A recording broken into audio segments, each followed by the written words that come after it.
So a few days ago, when I was driving from our home in Greenville, North Carolina, to our business in Bryson City, North Carolina, it's about a 6-hour drive, and I talked to one of my oldest friends, my college roommate, someone that I love dearly, and as she asked me so many questions, I realized how poorly I've done communicating in this season of transition.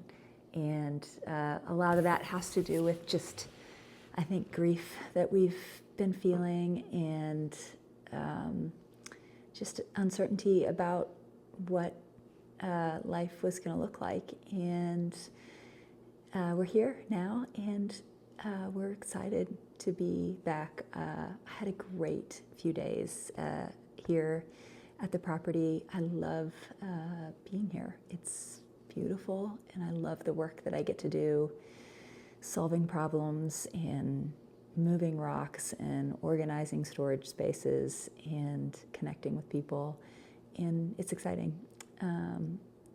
There's so many things that I just haven't communicated about because I didn't really know how to do that, and so I've tried to answer some of those questions for those of you who are wondering where we're living and what we're doing and why we're doing it. And I think the simplest answer is that we're really trying hard to listen and respond to the Holy Spirit and God, and to do what it is that we're meant to do with this property. We're trying to be good stewards of this place that we feel like is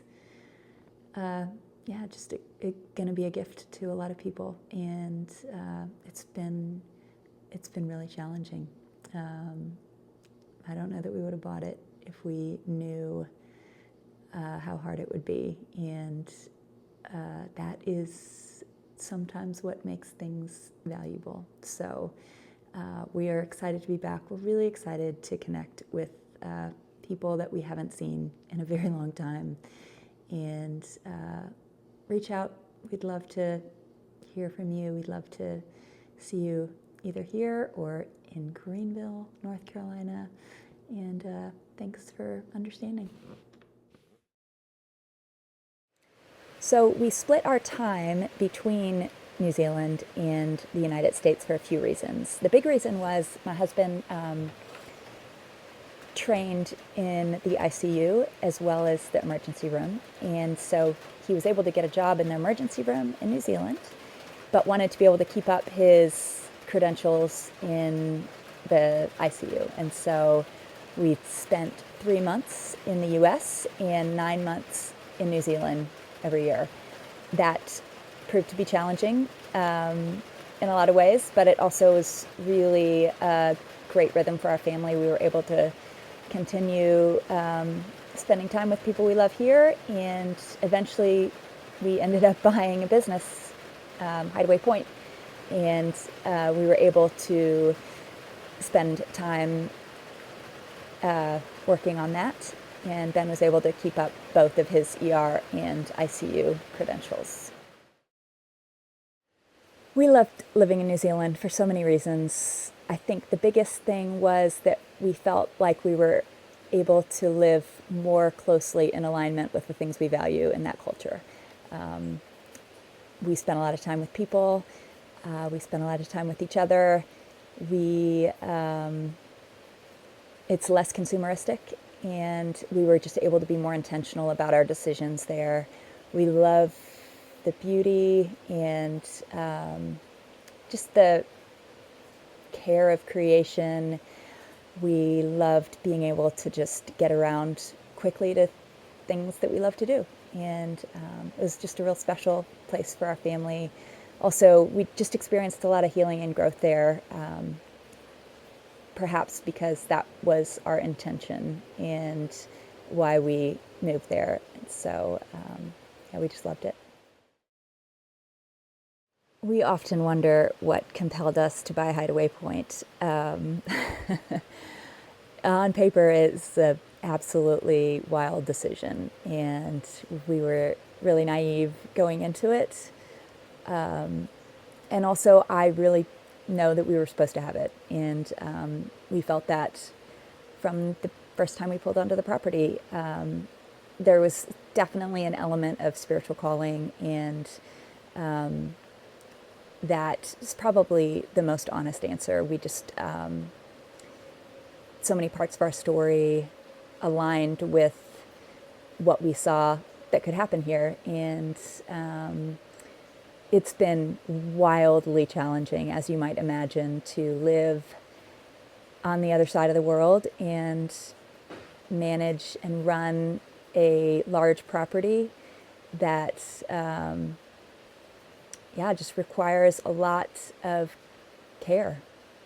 So I don't think we would have bought it if we knew how challenging it was going to be.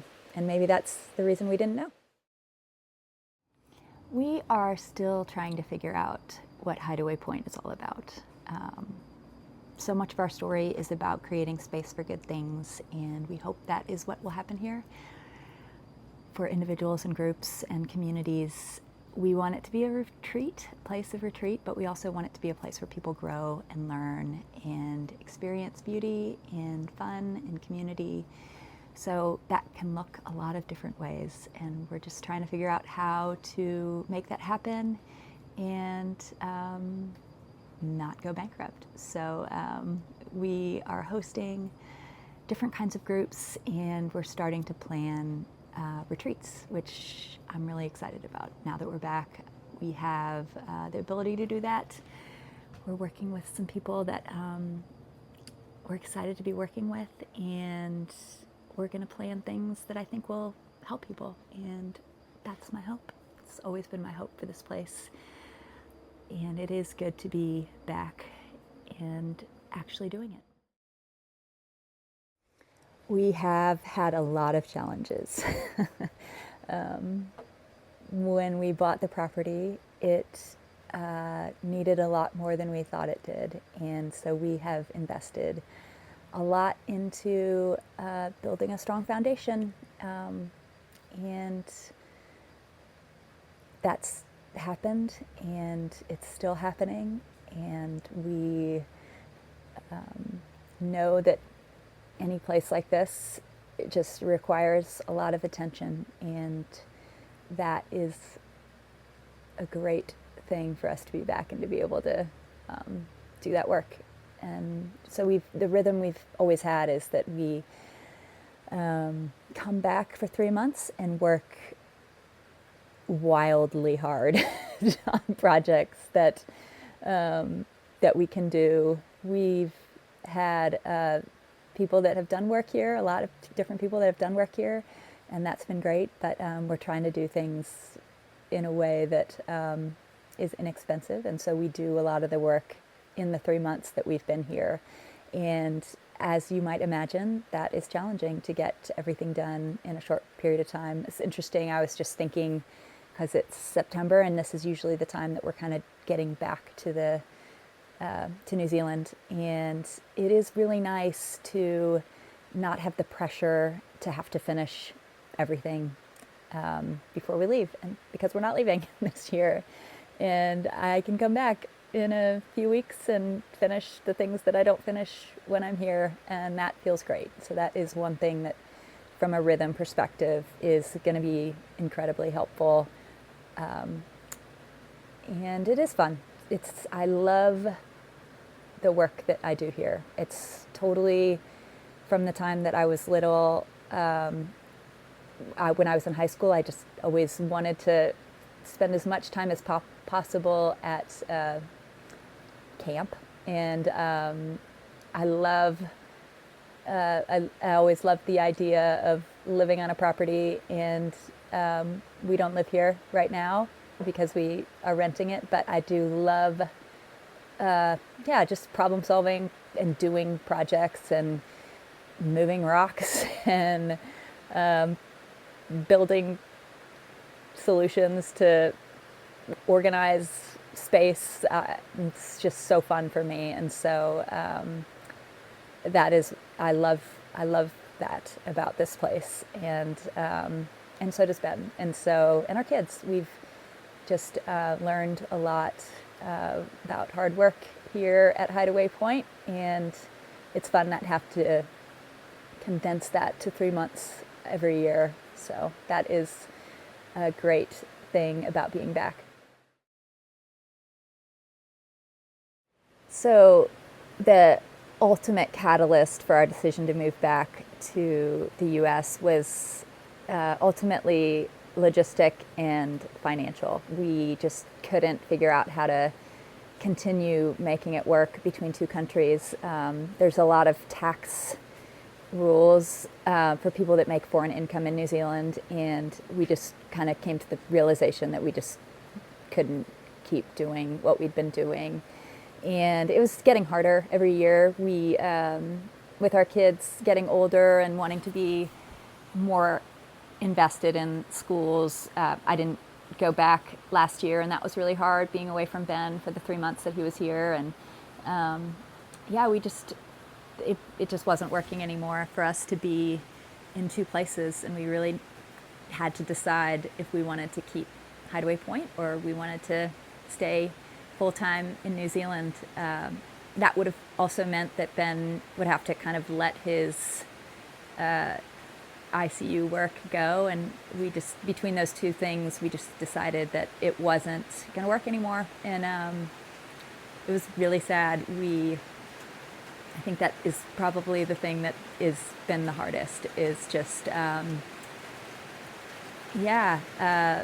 letting go of that life and those relationships. We loved where we lived, and we loved the people that lived there even more. And so that was a hard part, and we're still grieving. And I think that's probably why it took me so long to talk about it, is I wasn't ready, and maybe I'm still not ready to fully process it, but I'm always quick to try to spin it to the positive, and there are a lot of positives. There are so many things we're thankful for, and also so many things that we're still grieving. And we decided to move to Greenville because that is where Ben has worked since we've lived in New Zealand. He works in a cardiac ICU, and it's a university hospital. He's got a good autonomy there and is able to work a week on and a week off, which will allow us to spend more time at Hideaway Point. Greenville's also where our oldest son is attending university at East Carolina University. And so in the transition, when we decided that we needed to move back, it was the easiest kind of way for us to transition back.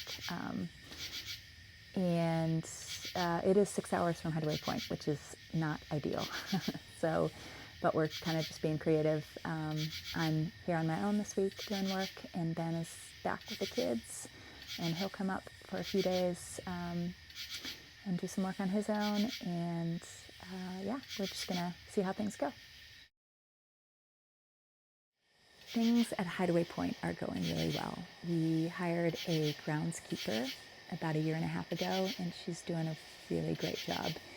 We have been trying to move more and more towards renting the full property for retreats and reunions, and we still rent the houses individually for families and groups. We've started hosting some small intimate weddings, and we have lots of kayak groups that come out, and we are right by the Appalachian Trail. And in Bryson City, we have the steam engine that runs the Polar Express in the winter. The fall is incredibly beautiful, and we are starting to plan Hideaway Point retreats, and we're really excited about that. So we'll keep you posted on what's happening there. My always surprising husband wrote and illustrated a book that is called Follow the White Fox, and I love it. And I'm so proud of him, and you should get it. He has been, that's one of the things that, when we talked about creating space in New Zealand, we really value having time to pursue creative endeavors, and Ben's always been an artist, but he really started more intentionally drawing and painting, and he's been writing this book for a very long time without telling anyone, including me, and it's beautiful. It's a beautiful story. You can read more about it on our web page, and you can buy it on Amazon. Yeah. A quick family update. My oldest son, Max, is attending university at East Carolina University in Greenville. Maggie is going to be going to Norway in about a month to do a discipleship training program with YWAM. Jude just started his freshman year and is playing soccer. Jonah is started his 7th grade year and is running cross country. And that is what's going on with our kids. I'm trying to keep all the things moving.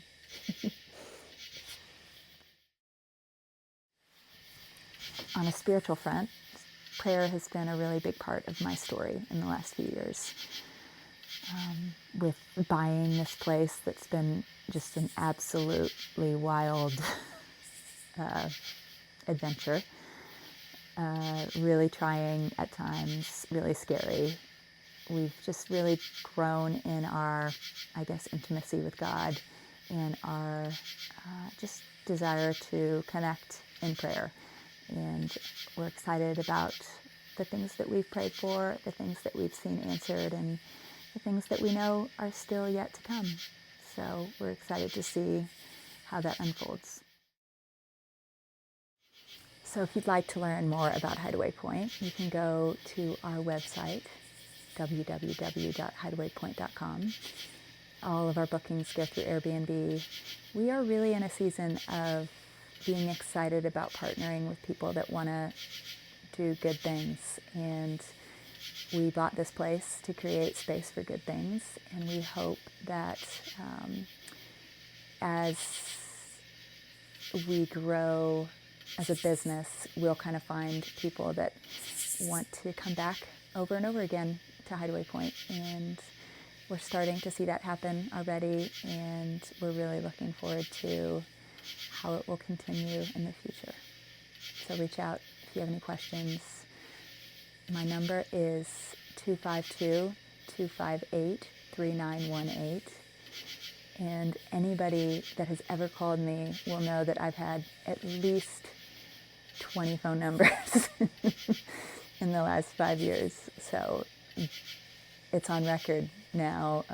I don't know how long that'll be my number, but you have it. So call me anytime, send me an email. I am excited to be back and to be hopefully seeing some of you in the future.